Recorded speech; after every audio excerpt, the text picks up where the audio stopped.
The Beatles' secret fifth member story.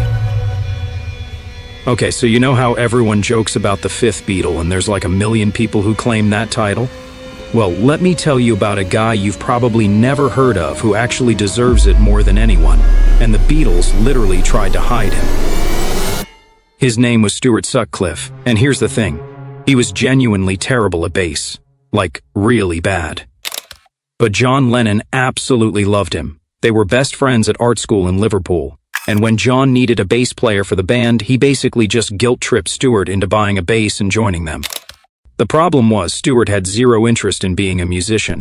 He was a brilliant painter, super talented. But bass guitar? Not his thing at all.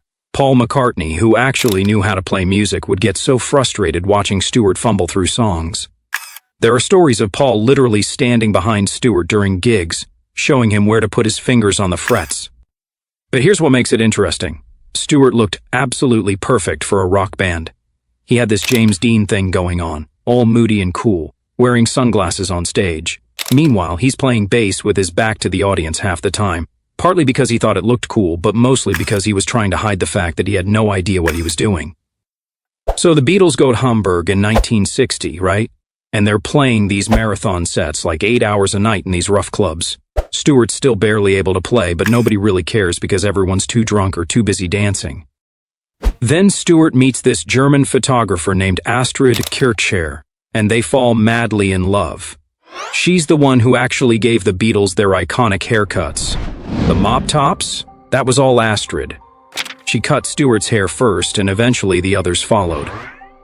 Now here's where it gets bittersweet. Stuart decides he wants to stay in Hamburg with Astrid and focus on his painting. The band's like, okay, cool, and Paul immediately switches to bass, which he'd probably been dying to do anyway, since he actually knew how to play it. This is 1961, right before they really blow up. But then in 1962, just as the Beatles are about to release their first record and become the biggest band in the world, Stuart dies suddenly from a brain hemorrhage. He was only 21. John was absolutely devastated. They were supposed to meet up and Stuart just collapsed. Here's the really interesting part, though. After Stuart died, the Beatles almost never talked about him publicly. It wasn't that they were trying to erase him or anything, but it was just too painful, especially for John. There are these early photos of the band where Stuart's in them, and for years, casual fans had no idea who that fifth guy was. The crazy thing is, if Stuart had lived and stayed with the band, there's no way they would have become the Beatles as we know them. Paul McCartney on bass was crucial to their sound. His bass lines are legendary. But Stuart gave them something else. He was part of their art school cool, that intellectual edge that made them different from other rock bands. Astrid kept all of Stuart's paintings and took all these iconic early photos of the Beatles that are worth a fortune now. She stayed friends with them their whole lives.